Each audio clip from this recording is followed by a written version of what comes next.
안녕하세요. 이제 수업 시작하겠습니다. 우리 지난 시간에 어디까지 이야기했냐면 자동차의 전동축과 차축 그리고 엔진의 위치에 따라서 차량을 구별하는 것까지 이야기했거든요. 오늘은 그거에 따라서 자동차를 어떻게 더 특징이 나누어지는지에 대해서 좀 이야기해 보려고 해요.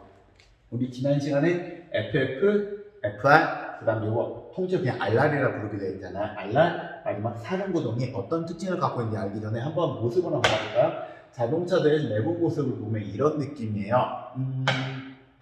잠깐 보면 FF 방식 같은 거에 앞뒤가 연결되어 있는 여기 뭐 하나 보이시나요? 이게 뭐냐면 배기관이거든요. 배기관만 앞뒤로 연결되고 앞에랑 뒤에랑 앞쪽에 대부분의 물건들이 다 쏠려 있는 형태고요. 그 다음에 이 수렴구동 같은 경우에는 앞쪽과 뒤쪽 사이에 여기 굵은 뭔가 관이 있잖아요. 이게 이 축이 바로 앞쪽에 있는 동력을 뒤쪽으로 전달해주는 동력 전달 축이 됩니다. 그 다음에 사륜구동 같은 경우에는 이렇게 동력 전달 축이 양쪽으로 나 있고 양쪽이 다 복잡한 특징을 갖고 있고 RR 방식 같은 경우에 이렇게 뒤쪽으로 우리가 복잡한 기관이 들어가 있는데요. 우리가 이 중에서 제일 주목할 거는 얘가 아니라 이 두 가지를 주목을 하려고 합니다. 이유는 간단해요. 우리 주변에 있는 대부분의 차량이 FF나 FR 방식으로 우리가 하고 있기 때문에 우리는 여기에 대해서 주목을 할 거고요. 일단 두 가지 중에 하나를 기준으로 삼으면 조금 더 편하니까 FF를 기준으로 삼아가지고 FR과 비교해 가면서 설명을 해드리도록 하겠습니다. 자, 한번 봐볼게요. 엔진과 전동축의 위치가 같은지 또는 다른 위치라면 어떤 다른 점이 생길까? 첫 번째, 대부분의 동력 장치가 모두 전면에 있어서 복잡해서 배기량을 높이기 유리할까요? 불리할까요? 첫 번째는 불리합니다. 대충 보면 알겠지만 이쪽은 요만큼 세 대부분 이렇게 뚜껑으로 가려져 있는 게 엔진이거든요. 엔진이 요만한데 이건 엔진이 한쪽으로 쏠려 있고 엔진이 조금 더 작잖아요. 엔진 안에 있는 배기량이라 부르는 거는 무엇과 똑같다 생각하면 되면 엔진이 얼마나 한 번에 힘을 많이 내느냐에 대한 개념인데 엔진에 대해서 여러분들이 아직 안 배웠으니까 가볍게만 이야기하자면 엔진 안에 텀블러 같은 게 들어있어요. 이 실린더라 부르는 텀블러가 들어있는데 이게 좀 더 용량이 큰 게 그 다음에 개수가 많이 들어갈수록 배기량이 높은 건데요.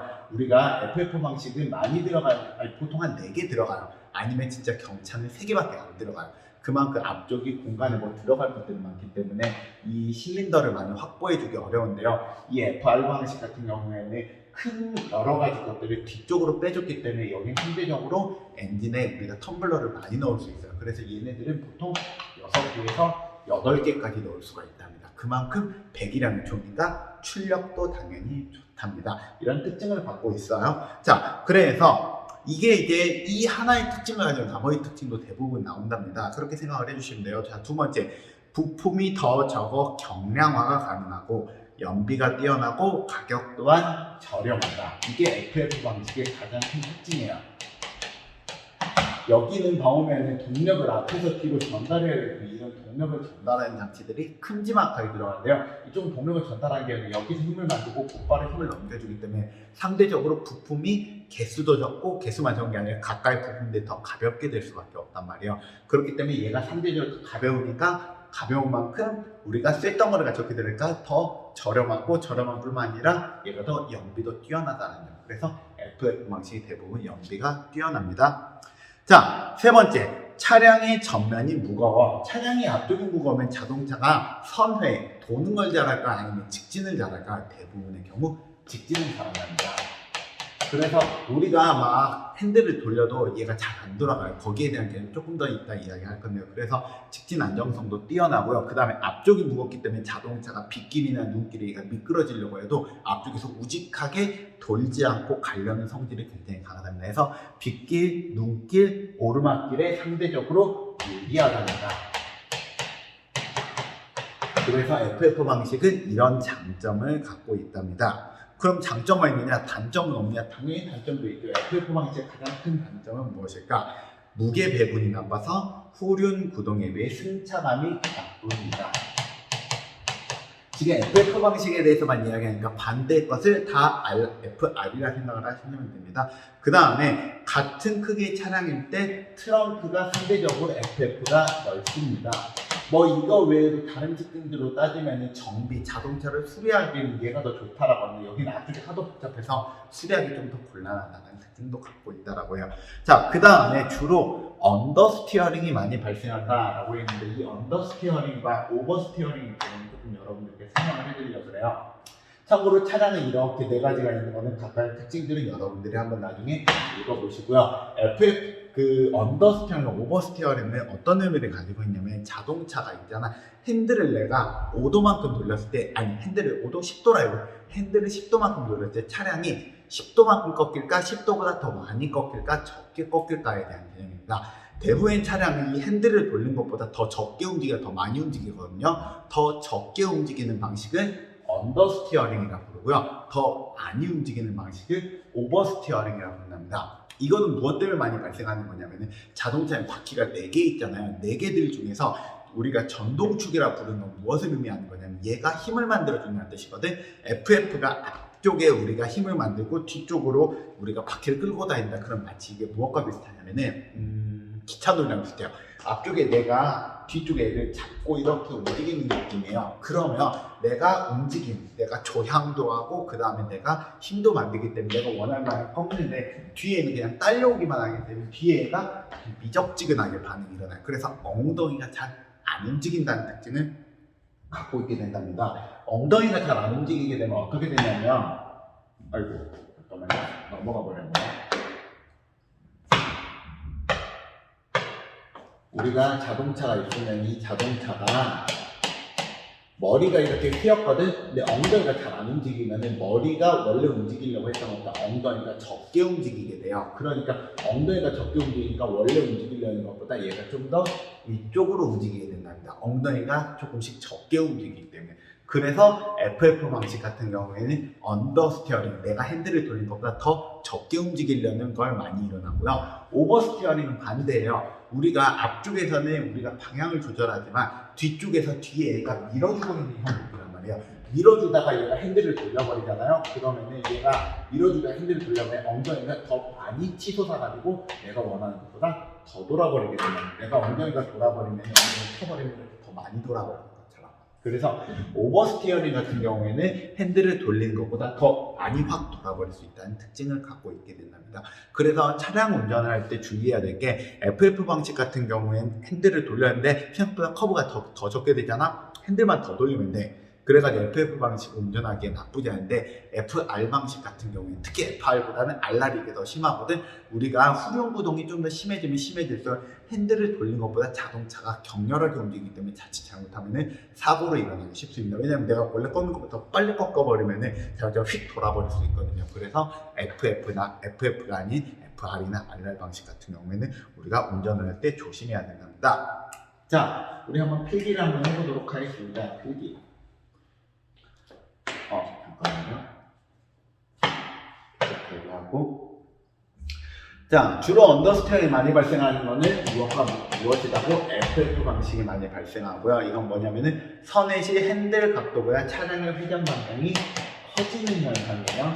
왜냐면 핸들이 예를 들어 요만큼 돌렸는데 자동차가 이렇게 움직인 거니까 우리가 선의 반경이 더 커진 게 되고요. 오버스티어링은 주로 FR이나 RR 방식에서 많이 발생하고요. 선행시 핸들 각도보다 차량의 회전 반경이 작아지는 현상입니다. 그래서 내가 핸들이 이렇게 돌렸는데 얘가 이렇게 돌아보니까 선의 반경이 더 작아지는 거겠죠. 자, 그 다음 자동차의 구동 방식에 따라서 가속 성능이 바뀔까요? 가속 성능이라는 건 뭐냐면 자동차가 악셀을 확 밟았을 때 얼마나 빠르게 가느냐에 대한 거예요. 보통 자동차 얼마나 빠르게 가느냐에 대한 개념은 제로백이라는 말을 보통 쓰거든요. 제로백에서 보면 악셀을 밟을 때 100km까지 얼마나 빨리 가느냐에 대한 개념인데요. 우리가 한번 생각을 한번 해보면 좋을 것 같아요. 자동차 악셀을 확 밟으면 FF랑 FR 방식 중에 어떤 방식이 더 유리할까요? 자동차 악셀을 밟으면 자동차 한 부분이 들리거든요. 한번 생각해보세요. 이 자동차 이렇게 가고 싶거든. 자동차 악셀을 확 밟잖아. 이렇게 들릴 것 같나요? 이렇게 들릴 것 같나요? 대부분의 경우 이렇게 들린답니다. 그림으로 표현을 해보자면 어떤 느낌이냐면 이런 느낌이에요. 앞쪽이 이렇게 들리게 된답니다. 앞쪽이 들리게 되면 뭐가 문제냐면 FF 방식 같은 경우에는 앞쪽이 들려버리니까 자동차 악셀을 확 밟아버리면 가야 되는데 바퀴가 위로 들리기 때문에 전면 접지력이 떨어지게 됩니다. 전면 접지력이 떨어진다면 상대적으로 자동차가 빨리 가기에는 문제가 생기겠죠. 반대로 FR 방식 같은 경우에는 뒤에는 눌러주는 꼴이 되어버린단 말이에요. 눌러주기 때문에 얘는 접지력이 더 많이 확보가 되겠지. 접지력은 뭐가 관련돼 있다? 자동차가 빨리 갈 수 있는 힘과 관련돼 있다. 우리가 제일 처음에 타이어, 우리가 바퀴에 대해서 배울 때 이야기했잖아. 그래서 얘는 꾹 눌러주는 거니까 FR 방식 같은 경우에는 좀 더 스타팅할 때 유리하게 되죠. 그래서 우리가 대부분의 레이싱카 같은 경우에는 FF보다 FR 또는 RR 방식을 많이 채택을 하는 게 악셀을 순간적으로 밟았을 때 누가 더 빨리 가느냐, 우리가 후륜구동이 더 빨리 가기 때문에 생기는 이유입니다. 자, 그래서 필기 한번 해보도록 하겠습니다. 차량은 급출발 시 전면이 들리는 현상이 발생하기 때문에 앞쪽이 들려버리기 때문에 전면 접지력이 떨어집니다. 그래서 전륜 구동 방식은 가속 성능이 떨어지고, 그 다음에 후륜 구동 방식은 가속 성능이 오히려 높아진답니다. 그래서 레이싱 전용 차량은 주로 어떤 방식을 많이 사용한다? 후륜 구동 방식을 많이 사용합니다. 그래서 우리가 레이싱카 같은 경우는 대부분 뒷바퀴로 간답니다. 아시겠죠? 물론 사륜도 가끔 써요. 그 다음, 이제 그 다음으로 676, 이거 오타임이죠. 678이겠지? 오타예요. 그 다음, 차량의 외관 부분 중 가속 성능을 향상시킬 수 있는 장치는 무엇이 있을까요? 우리가 자동차의 외관을 보면은 여러분 자동차 이렇게 생긴 거 본 적 있나요? 아니, 이렇게 생긴, 지금 그게 안 나왔구나. 이 자동차를 봐보잖아요. 자동차에 이렇게 생긴 이 부분이 가끔씩 달려있는 차량을 볼 수 있을 텐데요. 이게 무엇이라고 하냐면 이게 스포일러라고 부르는 장치예요.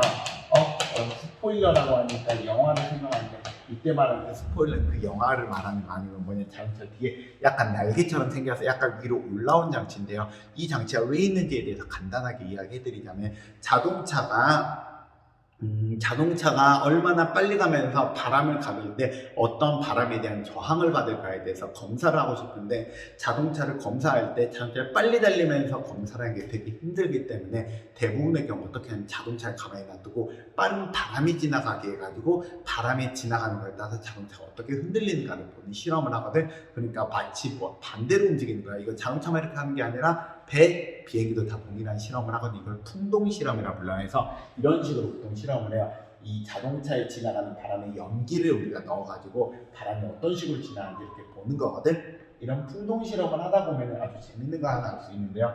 뭐냐면은 자동차가 바람을 가르면서 지나가다 보면 이 부분 보이죠? 이 부분에 공기가 상대적으로 비어있게 돼 있어요.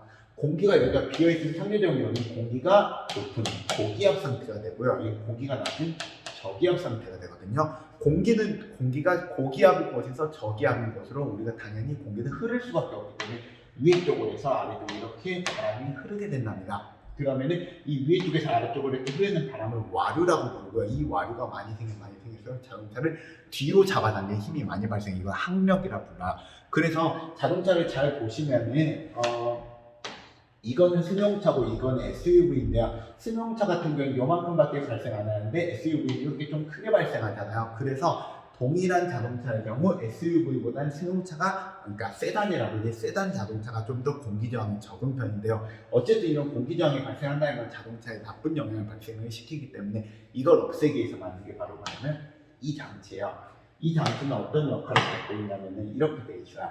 원래대로 하면은 이제 곧바로 공기가 뒤쪽에서 이렇게, 이거 드래그라고 부르는 건 뭐냐면 항력, 뒤에서 잡아당기는 힘을 말하는 거거든요. 그래서 여기 뒤에 우리가 저기압이 되기 때문에 이 저기압 때문에 공기가 안으로 돌면서 자동차 뒤로 당기는 힘이 발생을 해야 되는데, 이게 여기 이 스포일러라는 걸 발생을 시키지 않으면 얘가 조금 더 위로 올라갔다가 꺾이게 돼 있어요. 이것 때문에 이쪽에 만들어지는 공기의 저항이 조금 더 줄어들게 만들어주는 이 장치를 보고 우리는 무엇이라고 하냐면 스포일러라고 부릅니다. 그래서 이런 게 달려 있습니다. 그래서 차량마다 이런 것들이 달려 있고, 이게 안 달려 있다 그러면은 여러분 뒤에 트렁크를 잘 봐보세요. 대부분 자동차 뒤에 트렁크 쪽보다 트렁크가 살짝 위로 올라가 있을 거예요. 대부분 차량들이 일부러 이런 스포일러랑 비슷한 장치를 만들어 놓았답니다.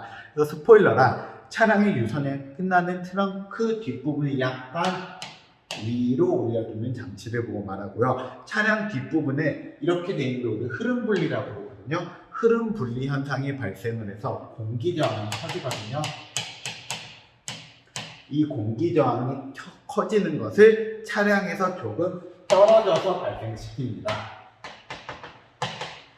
차량에서 조금 떨어져서 발생을 시키기 때문에 이로 인해서 자동차가 빨리 갈 수 있도록 도와주는 장치를 우리는 스포일러라고 부릅니다. 자, 그런데 이거랑 되게 비슷하지만 다른 장치가 하나 더 있어요. 바로 뭐냐, 이렇게 생긴 장치예요. 아까도 조금 다르게 생겼죠. 아까보다 좀 더 위로 떠 있잖아요. 그리고 이렇게 이 모습이 약간 보면 날개처럼 생겼잖아요. 이렇게 생긴 장치를 보고 우리는 무엇이라고 하냐면은 날개, 더 정확하게 말하면 뒤쪽에 있는 날개다 해서 리어 윙이라고 부르는 장치거든요. 이거는 진짜로 말 그대로 날개인데 이 날개는 왜 달았냐? 자동차가 날아가라고? 아니요. 자동차가 날아가지 말라고 달아는 거야. 자동차가 왜 날아가냐? 자동차는 기본적인 모습을 보면 이렇게 생겼잖아요. 이 모습이 마치 무엇과 비슷하냐면은 새의 날개 단면이랑 굉장히 비슷해. 이런 모습으로 설명을 하는데요. 이런 유선형의 모습이 되면은 우리가 나중에 비행기를 알려줄 때 말하겠지만 위쪽이랑 아래쪽이랑 기압이 차이가 나면서 아래쪽에서 위쪽으로 작용하는 힘이 발생을 한답니다. 이 힘을 우리는 무엇이라고 하냐, 양력이라고 부르거든요. 실제로 자동차는 빨리 달리면 빨리 달릴수록 양력이 발생을 하는 구조예요. 그렇기 때문에 빨리 달릴수록 자동차가 약간 붕붕 위로 떠요. 이 붕붕 뜨게 된다면 자동차는 첫 번째 사고가 날 위험이 있고, 두 번째는 바닥이랑 이 바퀴 사이의 접지력이 조금씩 떨어지기 때문에 자동차가 빨리 가는데 불리하단 말이에요. 그래서 자동차는 빨리 달리면 빨리 달릴수록 바닥에 찰싹 달라붙어서 달리는 게 유리해요. 그걸 위해서 우리가 어떻게 했냐면은 자동차를 바닥으로 붙여주는 장치를 만들었는데 그게 바로 이 날개라는 리어 윙이라는 장치예요. 이거는 이 모습이 어떻게 생겼냐면 여기가 이렇게 아래쪽으로 볼록하고 위에 쪽이 평평하게 만들었거든요. 아래쪽이 볼록하고 위에 쪽이 평평하면은 위에 쪽에서 아래쪽으로 우리가 양력이 발생을 하게 된답니다. 그러니까 뒷바퀴를 눌러주게 되어버리겠죠. 그러니까 바퀴를 눌러주는 만큼 자동차는 앞으로 나아가는데 더 유리하겠죠. 물론 잘 보면 알겠지만 뒷바퀴를 눌러준다 말한 것처럼 이거는 후륜구동에서 많이 쓰는 방식이고요. 그래서 이런 식으로 해가지고 자동차들은, 이거는 아까 전에 보였던 스포일러, 그거는 리어윙, 이런 장치를 사용해서 자동차는 가속 성능을 좋게 만들어준답니다. 자, 필기 한번 해볼게요. 자, 차량 뒤쪽에 뒤집어진 날개 모양의 장치. 이걸 우리는 보통 어디에 많이 쓰냐? 후륜구동 차량에 적합한 방식을 보고 말하고요. 차량은 유선형이기 때문에 빨리 달리면 무엇이 발생하냐? 양력이 발생을 한답니다. 그래서 이 양력이 발생해서 차량의 접지력이 떨어지는데 날개는 양력을 어디로 발생시키는 거냐? 바닥으로 발생을 시켜서 우리가 자동차의 접지력을 향상시키는 것을 보고 말하는 겁니다. 자, 이제 마지막으로 가볍게 정리해 보겠습니다. 오늘 배운 거는 자동차의 전륜과 후륜에 따라서 어떤 특징을 갖고 있느냐에 대해서 배웠고요. 그 중에서 제일 중요하게 여겼던 건 무엇을 보고 말했냐면 자동차의 FF랑 FR의 특징을 이야기해 드렸습니다. 그리고 나서 이 자동차 뒤에 쪽에 이렇게 달려있는 이런 장치들이 어떤 특징을 갖고 있는지에 대해서 여러분들께 알려드렸고요. 마지막으로 팁 하나 드리자면은, 자동차는 참고로 여러분, 이 자동차가 대표적인 RR 방식이에요. RR 방식. 그러니까 이게 후륜구동, 그러니까 뒤에 엔진과 RR 방식인데 페라리 911이라는 굉장히 좋은 자동차인데, 이런 자동차 같은 경우는 뒤쪽 공간이 다들 엔진으로 우리가 사용할 수 없기 때문에 여기 뒤쪽 공간 잘 봐보잖아요. 앞쪽에 이렇게 트렁크가 있답니다. 이런 것도 없으시죠? 그래서 이런 특징을 갖고 있답니다. 자, 오늘 수업은 여기까지 할 거고요. 다음 시간에는 이제 여기를 넘어서 우리 엔진에 대해서 한번 공부해보는 시간을 갖도록 하겠습니다. 오늘 수업 끝. 안녕.